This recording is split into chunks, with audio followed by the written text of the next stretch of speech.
Begitu juga era Sayyidina Umar, era Sayyidina Utsman, Ali. Itu juga ngalami ngalami orang-orang yang ekstrim. Misalnya begini, saya contohkan korban-korban ekstrim yang real. Sayyidina Ali itu masyhur, dia punya musuh besar namanya Muawiyah. Karena permusuhan ini tidak bisa dihindari. Jadi kalau dalam fikih Islam ini anak-anak saya ajari fikih. Kalau orang mukmin membunuh orang mukmin itu hukumnya dosa besar apa kecil? Besar. Itu di bab kisos. Tapi orang fikih itu unik. Di fikih itu ada kitab sial namanya. Di takrib ada kitab sial. Dan di situ ada penjelasan mangkutila dunamali fahuwa syahid. Orang yang dibunuh karena membela hartanya atau keluarganya, itu dia mati syahid. Kalau dia posisi membunuh, maka malingnya atau penjahatnya muhaddarun damu. Nggak punya hak nuntut kisos karena dia anggap nggak ada artinya darah. Nah sekarang begini, suatu saat ada garong ke rumah Anda, ingin membunuh Anda karena ingin mengambil harta Anda.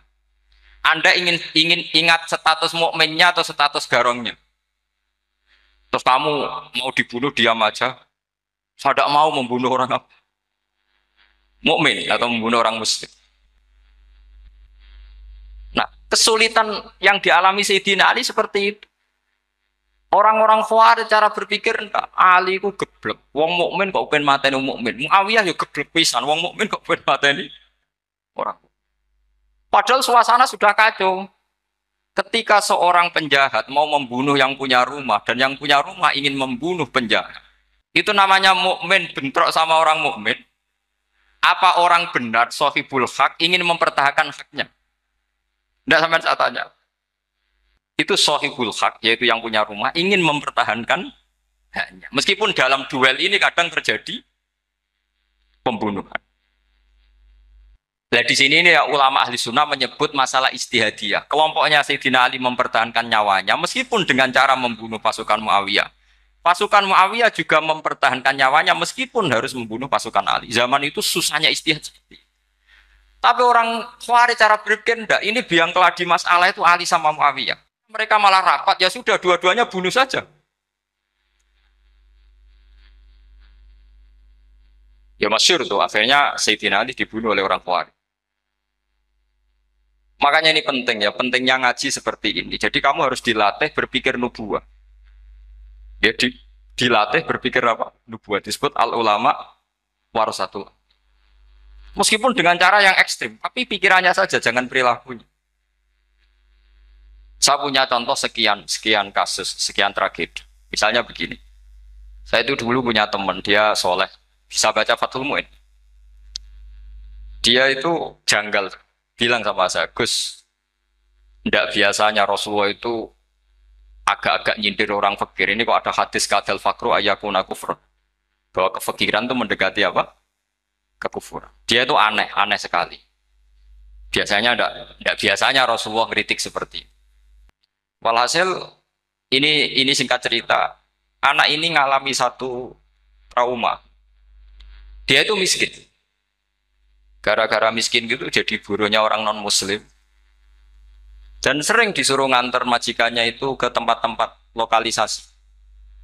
Dia mulai mikir, ini gara-gara fakir saya harus nganter orang ke lokalisasi. Mulai ingat dia, Sodako Rasulullah ini gara-gara fakir saya jadi pengantar orang ke lokalisasi. Suatu saat majikannya itu benar-benar bangkrut. Malah dari disuruh nganter. Pokoknya carikan yang cantik bawa sini. Pusing. Nah, dia akhirnya walhasil lari terus keluar. Terus dia cerita. Betapa ekstrimnya fakir. Sehingga gara-gara fakir saya harus jadi penolong orang yang mau apa, Mak? Anda boleh berpikir ekstrim. Tapi ekstrim dalam melawan kemungkaran itu tadi. Saya nggak boleh jadi fakir. Tapi takutnya fakir yang nanti jadi alat kemak.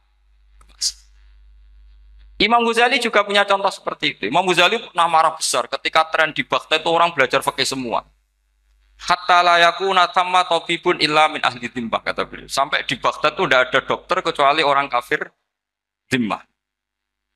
Akhirnya kalau ada ulama sakit, saya masih ingat pas kecil, kalau ada ulama sakit itu tidak boleh dibawa ke rumah sakit. Takutnya ketemu dokter muslim, non muslim malah disuntik langsung apa? Akhirnya ulama saat itu berfatwa, orang Islam harus ada yang jadi dokter. Banyaklah gus-gus yang sekolah ke dokter. Yang masyhur ya seperti Sahal itu, Sahal bin Abdul Fattah. Itu dulu putranya Ki Fatah yang menolong Mbah Mahfud saat sembunyi. Saking idolakannya Basal, anaknya dinamakan Sahal, tapi dia jadi dokter spesialis bedah. Begitu seterusnya urusan negara. Dulu itu orang jabat itu tidak boleh, karena jabat itu dekat dengan syubhat, dekat dengan haram. Tapi gara-gara pejabatnya non-muslim, kalau bikin aturan ya ala non-muslim. Ulama akhirnya sadar, andikan kita yang jabat pasti tidak seperti itu. Bisa bikin perda ini, bisa bikin pelaturan begini yang menguntungkan Islam. Nah, jadilah banyak pejabat yang sekarang muslim. Tempat-tempat maksiat diobrak-abrik sama Satpol PP macam-macam. Kita untung. Tapi kalau orang-orang Khawarij pikirannya pokoknya pejabat itu dekat dengan haram, dekat dengan syubhat. Padahal dengan kita jabat bisa bikin perda atau apa yang menguntungkan Islam. Kemudian menjadi masalah baru secara fikih.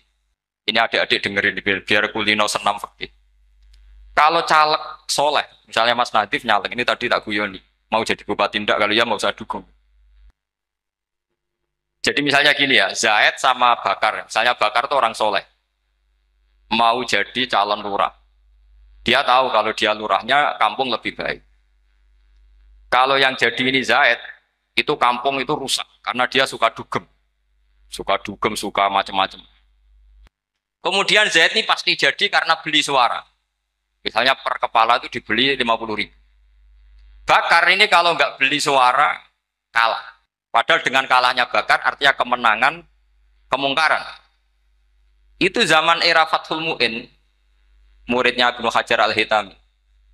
Ibnu Hajar muridnya Abu Zakaria Al-Ansori itu fatwa. Yang soleh ini wajib beli suara, bukan boleh, wajib beli suara. Tapi ini namanya tidak nyuap, perlu dicatat, ini namanya tidak nyuap. Jadi tidak bisa kamu kaitkan misalnya ar-rosi wal murtasi finnar. Yang nyuap maupun yang menerima suap adalah sama-sama di neraka. Tidak bisa seperti itu, karena logikanya dibalik. Sekarang Bakar ini beli suara, itu untuk membeli kebenaran, untuk mengawal kebenaran. Zaid beli suara untuk menopang kebatilan. Berarti namanya Bakar ini penyuap atau pembeli kebenaran? Pembeli kebenaran. Harus dibedakan. Nah, ini pentingnya ulama. Memang nyatanya seperti itu. Yang dikatakan nyuap, riswah, itu adalah membayar uang li'it tolil hakti untuk membatalkan kebenaran atau membenarkan kebatilan. Itu namanya nyuap. Tapi kalau mengeluarkan uang untuk menghakkan barang hak dan membatalkan barang batil, itu namanya uang perjuangan. Nah ini pentingnya mikir. Jadi ulama itu mulai dulu sudah kreatif. Nah sekarang sudah banyak orang-orang khusyuk yang biasa di masjid khusyuk. Kalau ditanya zaman akhir rusak kabeh, wong soleh-soleh wis nyuap. Kalau orang soleh ini tidak nyuap ya tidak jadi. Kalau nggak jadi mereka nggak ada yang jadi DPR, nggak ada partai Islam, habis malah Indonesia. Saya itu punya kenalan banyak pakar-pakar di Jakarta, itu cerita saya, Pak Bahar. Indonesia itu solusinya gampang. Kita ini punya Bali, punya Batam. Itu kalau Bali dimakaukan, Batam dikayakan Hollywood.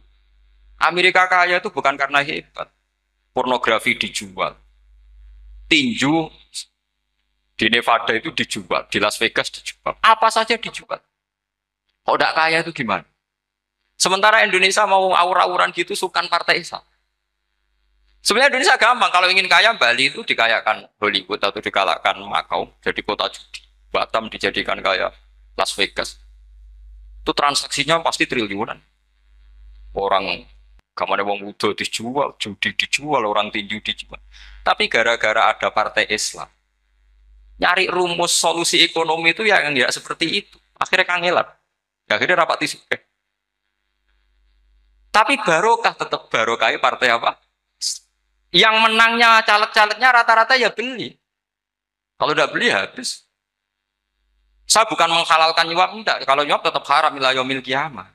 Tapi kalau suratul masalah seperti ini kamu mengatakan suap itu beda. Ini suratul masalah yang tidak ada kaitannya dengan Asal lawannya batil, kecuali lawannya sama-sama hak. Dua calon di kampung itu soleh sama soleh. Ini yang soleh bayar nggak boleh karena siapapun yang jadi soleh itu nggak boleh. Karena kalau cari musuh yang dolim biar biar halal ya. Sekarang ya seperti itu. Kamu biasa heroik, biasa ngasih kiai kamu, ngasih hadiah kamu, biasa ngasih ibu kamu uang. Ternyata ibu kamu setelah kamu kasih uang, dikasihkan adik kamu atau kakak kamu yang nggak pernah kerja, terus kamu marah-marah, ini tidak adil. Saya yang memberi nggak dikasih, ini yang nggak kerja dikasih terus. Loh kamu biasa jadi pahlawan kok turun kelas menjadi apa? Pasien. Kamu milih jadi pahlawan apa pasien? Pahlawan. Jadi sebetulnya faham-faham ekstremis ini dari kegoblokan. Dari kegoblokan berpikir nubuah sehingga tidak punya rasa ibadah. Lah ini yang menjadi orang-orang ekstrim. Jadi korban pertama ekstremitas itu bukan sahabat tapi Rasulullah Shallallahu Alaihi Wasallam, yaitu Nabi dibilangin oleh mereka, "I'dil ya Muhammad, kamu kalau bagi harus adil." Pikiran mereka kalau adil sama rata sama. Jadi kalau pakai pikiran itu, saya minum di sini itu haram. Mau ndak ikut bikin kok minum. Enak tamu, toko-toko mangan, sing masak kangelan nuru. Itu jadi dan bareng. Itu sama seperti kasusnya Bahram Al-Majusi. Dia itu seorang raja kaya, punya anak cantik. Dipikir-pikir, anakku ayu, dirabi nong yo rugi, sing gede aku, sing rumah aku, dirabi wong liyo. Maka dia berpikir mau dinikahi sendiri. Karena tadi melihat Mas Nadif ya orang Kenya tadi, apa Nigeria, Nigeria. Malah gak layak itu maksudnya untuk orang. Ini Mas Nadif ini termasuk harus mendukung gerakan tidak ekstrim. Nyawanya masih itu karena barokahnya beliau agak-agak gitu. Tapi nggak sampai liberal ya agak-agak pokoknya itu. Karena ketika ada gerakan ekstrim di Mesir, itu termasuk dia DPO. Ternyata setelah ada intelijen, beliau pas buka itu nggak makan dulu tapi rokok dulu. Wah ini mesti orang sekuler, nggak ekstrim. Akhirnya nyawanya sampai sekarang itu barokahnya rokok pas iftar itu pas. Nah, tanya ini masih hidup, iya mas. Ya. Ya, pernah sepuh sama saya.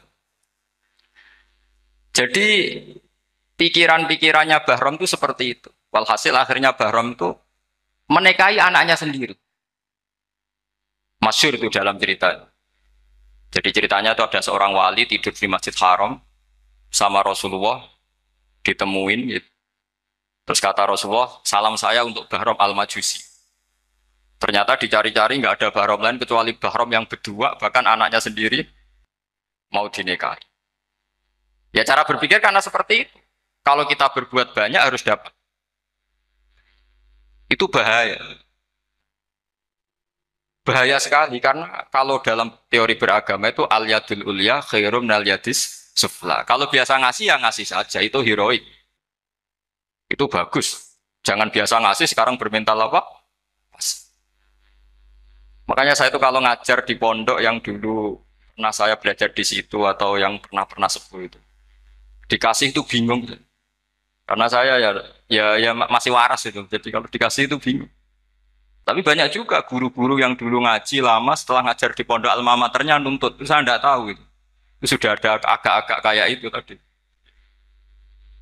Walhasil si Barom tadi itu ini cerita harus saya teruskan karena nggak boleh diputus. Dapat salam dari Rasulullah. Ternyata di balik nakalnya dia itu pas mau bulan pertama, malam pertama itu ada seorang janda sepuh ke situ. Ganggu dia tentu ya. Ketika dikejar pulang lagi sampai 3 kali. Dia tanya, kenapa bu kamu begitu? Katanya saya ini anak-anak saya kelaparan. Kalau saya pulang anak-anak saya nangis minta makan. Saya ingin minta Anda. Tapi setelah saya ingat Anda ini majusi, saya mukmin, saya mukminah, saya pulang. Ya sudah bu, kamu di rumah saja. Nanti saya kirimi makan. Dikirimi sendiri, padahal dia seorang raja orang kaya. Barokahnya itu dia dikasih tobat sama Allah. Dan paginya ketemu tamu yang mengirimkan salam dari Rasulullah SAW. Akhirnya Bahram ini menjadi muslim.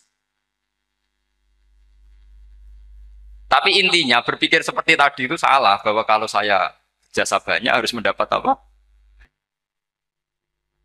Ini cara berpikir orang-orang Khawarij. Iya, saya pernah ditanya seorang dosen. Gus, saya ini kalau baca sejarah perang Badar atau perang Uhud, yang saya tidak nerima itu satu. Kenapa setiap ghanimah, harta orang kafir dan istrinya orang kafir kok disita orang Islam? Dan yang perempuan jadi amat, kemudian juga digauli orang Islam. Yang hartanya orang kafir juga jadi asetnya orang Islam. Kok kayak garong? Dia tanya seperti itu sama saya. Terus saya jawab,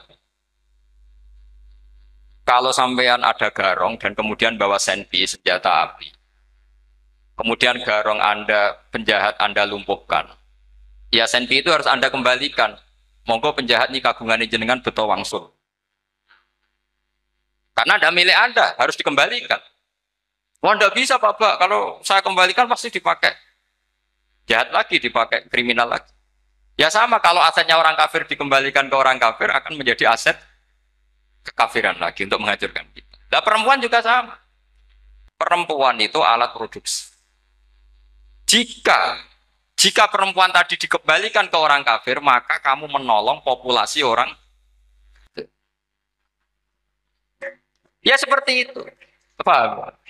Makanya disita dalam perang loh ya, tapi dalam perang yang legal.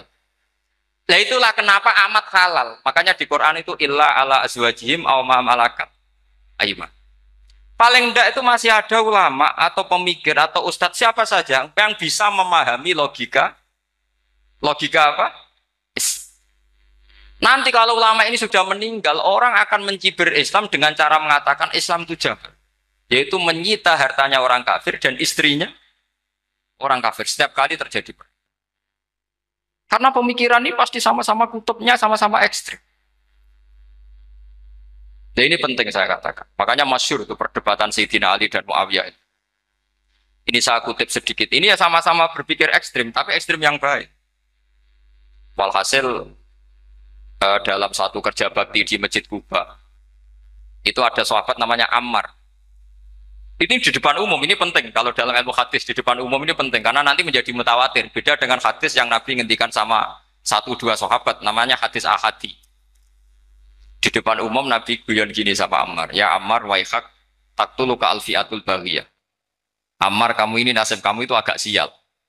Karena nanti yang membunuh kamu itu kelompok yang tidak benar. Alfiatul baghiyah itu kelompok yang tidak benar. Itu disaksikan sekian sahabat. Walhasil suatu saat Ammar ini ikut perang dan ikut pasukannya Ali dan terbunuh oleh pasukannya Muawiyah. Seneng Ali. Walhasil Ammar ditemui sama ya Muawiyah. Al-ana dhuhara bi anna fi'ati haqqun wa fi'ataka baghiyah. Sekarang kelihatan siapa yang benar. Saya yang benar, kamu yang salah. Kenapa? Karena Ammar kelompokku dan terbunuh oleh kelompok kamu. Padahal kata Rasulullah yang membunuh Ammar adalah kelompok yang salah. Muawiyah pintar sekali, dia jawabnya gini. Laula kama kutila Ammar. Ammar terbunuh karena bela-belain kamu. Kalau kamu tidak nyuruh dia perang juga nggak terbunuh kan. Jadi kamu ikut andil, terbunuhnya siapa? Ammar. Tapi apa kata Sayyidina Ali? Idzan qatala Rasulullah Hamzah. Kalau teori itu Anda pakai, Rasulullah pun membunuh Hamzah. Sekarang Hamzah perang karena suruhan siapa? Rasulullah. Yang membunuh Hamzah siapa? Wahsy. Kalau teori itu Anda pakai, berarti Rasulullah pun membunuh Hamzah. Terus fasa kata Muawiyah, terus Muawiyah diam. Jadi fikih pun tuh diputuskan lewat pikiran ekstrim. Tapi bukan ekstrim yang merugikan orang lain. Ya, kalau merugikan orang lain namanya sudah la dororo wa la dirar. Dia menyalahi aturan itu. Makanya saya pernah ngaji di sini dulu ketika tahun kemarin. Fikih-fikih Islam itu punya rumus, itu ya gara-gara pikiran ekstrim sebetulnya. Saya pernah nyontohkan adalah orang itu kalau sholat jenazah itu mayitnya di depan. Itu ulama fikih tidak ada yang punya alasan. Mau hanya bilang gini, hakadha wajadna salafan wa khalafan. Mulai dulu kalau nyolati mayit ya jenazahnya di depan. Ya hanya gitu saja, tidak punya alasan. Makanya ulama lain mengatakan tidak apa-apa jenazah di belakang, yang sholat di depan. Kenapa? Fa innaha laysat bimanzilatil imam. Memangnya jenazah imam kok harus di depan? Itu ya tidak ada yang bisa bantah. Bagaimana mungkin harus di depan? Oh, enggak imam kok harus. Yang harus di depan itu imam. Jenazah itu imam apa enggak? Enggak. Terus alasan kedua sholat ghaib. Kalau ada orang mati di Surabaya, Mas Nadib di sini, sholat gaib boleh enggak? Boleh. Jenazahnya di depan apa belakang? Belakang. Di belakang kan?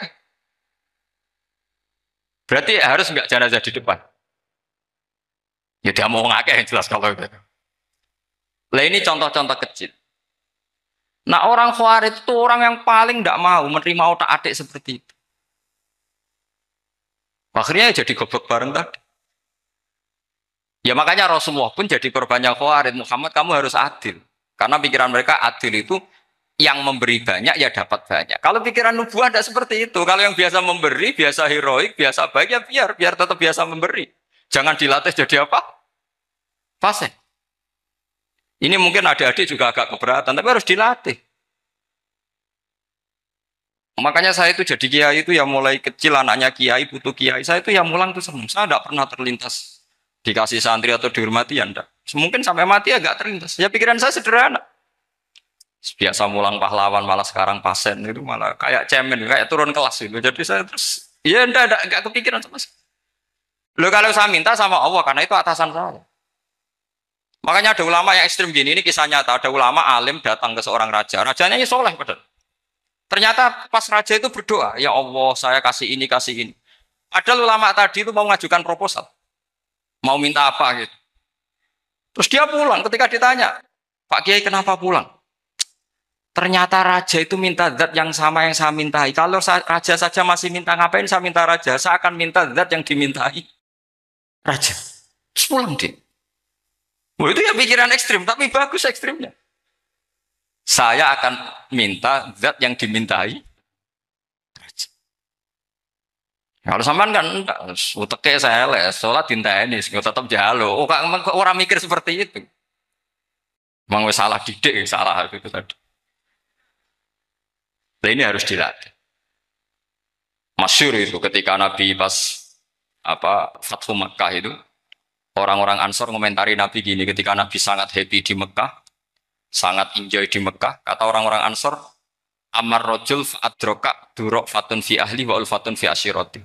Namanya orang pasti happy kalau di kampung halaman. Jangan-jangan Rasulullah itu nanti hidup di Mekah lagi, karena Mekah sudah dikuasai orang Islam. Beliau pasti kangen sama keluarga, sama Mekah. Tapi ya sama, ketika Rasulullah mulai ngasih itu, orang-orang Quraisy dikasih banyak, orang Ansor juga pikirannya seperti itu. Baru orang Ansor dilatih pikiran nubuwah, yaitu tadi. Mereka itu dapat kambing, dapat sapi, terus pulang. Kamu mendapat saya, milih mana? Milih Rasulullah Shallallahu Alaihi Wasallam. Sekarang kamu saya balik. Kamu punya kiai, kamu bisa memberi hadiah, memberi beliau. Suatu saat kiai Anda ini kaya raya, terus sering ngasih orang-orang yang nggak pernah berjasa. Kamu nggak pernah dikasih. Itu kalau pakai pikiran Khawarij, kiai ini salah karena ngasih orang yang tidak berjasa. Tapi kalau kamu pakai pikiran nubuah, enggak. Alhamdulillah saya tetap istiqomah memberi kiai itu. Dan alhamdulillah enggak dibales. Semoga balasannya di akhir. Ya sudah seperti itu. Kalau pakai pikiran gengsi tadi seperti itu. Masa biasa memberi sekarang posisi diberi. Saya rak turun kelas. Jadi sebetulnya pikiran ekstrim itu boleh, tapi untuk yang seperti ini bukan ekstrim yang tadi. Makanya ini disebut al-hujjat.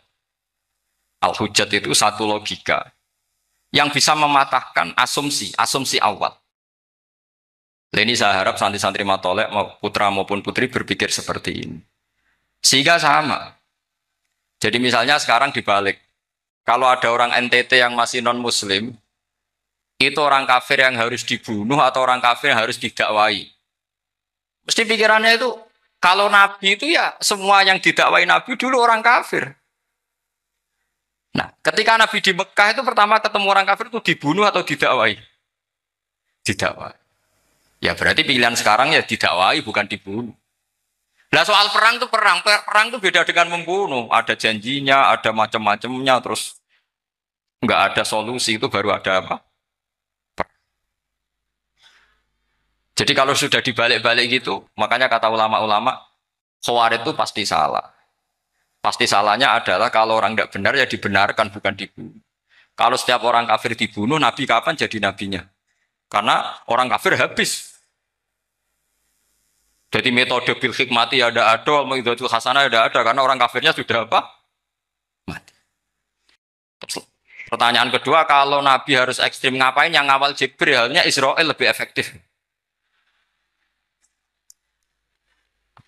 Jadi jadi kalau sama-sama ingin ekstrim, Nabi itu nggak usah dikawal Jibril kan, enggak efektif kan? Harusnya yang ngawal itu siapa? Israel. Kan nggak repot. Nah, jadi saya mohon ini saya cerita. Jadi korban pikiran ekstrim itu bukan siapa-siapa. Pertama itu Rasulullah. Akhirnya Rasulullah menjelaskan, ya beginilah cara berpikir. Jadi saya kira demikian. Nanti mungkin kalau ada tanya-tanya, ada pertanyaan. Yang jelas kalau seputar ekstremitas itu bisa latihan. Ya. Sebenarnya bisa latihan di fikih. Karena fikih ini cerminan dari pikiran ulama. Ya, cerminan dari pikiran apa ulama yang tidak tekstual. Ya, seperti gini ya. Tasaddaqa Rasulullah so'an min tamrin au so'an min akidin. Ketika zakat fitrah itu Rasulullah mengeluarkan satu sok tamar. Tamar itu kurma. Kalau menurut tekstual berarti zakat fitrah harus pakai kurma. Tapi semua ulama sedunia mengatakan putih ahlil balad. Hanya dalam konteks Indonesia ya pakai apa? Beras. Berarti kata tamar diganti kot. Diganti apa? Kot. Jadi orang itu jangan diajak goblok bareng. Masa Nabi ngendikan tamar harus apa? Makanya saya pernah debat. Pak Nabi itu cingkrang. Kenapa orang-orang itu rata-rata tidak cingkrang? Saya bilang, Nabi itu hidupnya di Mekah. Kenapa Anda hidup di Indonesia? Iya, Nabi itu hidupnya di Mekah. Terus saya tanya lagi, Nabi itu hafal Quran, kamu udah hafal? Saya hafal Quran. Kalau cingkrang gampang, karek ngetok. Kata saya. Ya, kalau anut sunnah Rasul, Nabi hafal Quran, enggak? Hafal kan? Berarti kalau ikut sunnah Rasul, hafal Quran. Jangan cingkrak tok, ya hafal apa? Ya sama poligami juga gitu yang tadi diceritakan Mas Natif itu. Nabi itu poligami setelah Khadijah meninggal. Apa mereka mau nunggu istri pertama meninggal? Kalau ingin persis loh. Kalau ingin persis nunggu istri pertama meninggal. Ah, iya. Enggak mau juga kan. Ya biasa saja lah. Pokoknya yang dihalalkan syariat ya kita bilang halal, yang diharamkan kita bilang apa? Enggak usah sok suci isi sunnah Rasul. Saya punya banyak cerita. Abu Bakar itu dulu sering menghindari sunnah Rasul. Dulu Rasulullah itu kalau ada orang minta ya dikasih. Ketika era Abu Bakar bikin Baitul Mal. Ketika ditanya ini zaman Rasulullah tidak ada. Kata Abu Bakar, huwa Rasulullah. Beliau itu Rasulullah. Mau gak di-manage ya negara tertib. Umar bikin pasukan. Pasukan itu diangkat negara. Kalau dulu zaman Nabi yang ikut perang bahaya, yang tidak perang namanya munafik. Era Umar enggak, militer itu ditunjuk. Ya digaji pakai Diwanul Murtazikoh. Ketika ditanya, kenapa ada kayak Rasulullah? Huwa Rasulullah, mbok enggak tertib pun tetap negara stabil. Karena ada karisma. Jadi kadang-kadang dalam banyak hal, itu kita malah tidak boleh persis Rasulullah. Karena kadang banyak khususnya. Yaitu contoh yang paling masyhur di fikih ya kayak Nabi itu Neka 9 itu khususnya. Dalam strategi juga sama. Dalam strategi memanage negara juga sama. Banyak sahabat yang punya ide yang zaman Nabi itu tidak ada. Ketika ditanya, kenapa tidak persis Nabi? Katanya, huwa Rasulullah. Ya Rasulullah itu meskipun seperti itu, meskipun tidak tertib secara rasional, tetap dikawal wahyu. Makanya negara baik-baik saja. Kalau saya ini hanya Abu Bakar, kalau tidak ya repot. Umar ya sama, bikin Diwanul Murtazikoh. Utsman juga sama, di-manage negara. Sayyidina Ali juga di-manage. Kalau Nabi tidak. Tapi tidak apa-apa karena ada karisma. Sama tak cerita nih, masalah zakat yang masyhur. Orang paling bakhil sekalipun, paling kikir sekalipun itu zaman Rasulullah bayar zakat. Karena pikirannya setelah zakat dikasihkan Rasulullah mendoakan. Khudh min amwalihim shadaqatan tutahhiruhum wa tuzakkihim biha wa sholli alaihim. Inna sholataka sakanul lahum. Era Abu Bakar enggak. Sorry ya Abu Bakrin, dulu kita zakat sama Rasulullah karena didoakan beliau. Kamu hanya Abu Bakar, saya tidak mau zakat. Ya sama lah seperti orang dipimpin ulama-ulama karismatik. Orang dipimpin Badullah itu tidak usah metai, santri sudah nurut. Dipimpin Usman Nazif, gak bikin pelaturan, habis pondok. Kalau tidak ngancam, gak gini, ditakzir, gak gini, habis. Zaman Badola dehem tok santri wedi. Mas Nadif dehem. Oh, enggak. Nah, makanya Rasulullah itu tidak banyak bikin pelaturan. Rasulullah itu kalau mau perang itu hanya bilang sahabat, saya besok ditantang Abu Sufyan di sini. Saya mau perang. Oh, itu sahabat ikut semua. Orang melihat wajahnya, melihat karismanya sudah tertarik ingin menyelamatkan beliau. Kita tidak akan ridho Rasulullah keluar sendiri. Kalau Abu Bakar ya enggak. Pertama Abu Bakar pidato sudah sopan. Saya memimpin kamu. Ini ketulitu alas tubuh khairikum. Saya ini memimpin kamu, tapi bukan berarti saya yang terbaik. Jika saya benar maka dukunglah. Kalau salah ingatkan. Itu pertama orang-orang bilang apa? Fawwala uqiman nakabisef. Nanti kalau Anda salah tak ingatkan pakai pedang. Ya karena hanya Abu Bakar bukan Rasul. Jika diaturlah, ini ada militer, ada pengawal, ada Baitul Mal. Era Umar lebih modern lagi, ada Diwanul Murtazikoh, ada macam-macam. Ya Rasulullah nggak ada. Nah sekarang orang sidik-sidik muni sunnah Rasul. Padahal ada sunnah Rasul yang khasnya